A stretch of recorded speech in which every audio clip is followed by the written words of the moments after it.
ახალგაზრდებისთვის არის ყველაზე მნიშვნელოვანი, რომ ვიცხოვროთ დამოუკიდებელ და დემოკრატიულ ქვეყანაში და ჩვენთვის ყველაზე ღირებული რაც არის, ეს არის დემოკრატია, თავისუფლება და ჩვენი უფლებები.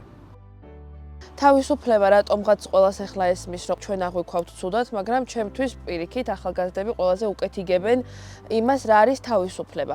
რატომღაც ჩვენ ქვეყანაში დემოკრატია აღარ არსებობს და ცდილობენ რომ ახალგაზრდებში ჩაახშონეს დემოკრატიის და თავისუფლების სურვილი, მაგრამ დარწმუნებული ვარ, რომ ჩვენი შეუდრეკელი ბრძოლის სურვილი ამას არ დაგვაკვარგინებს.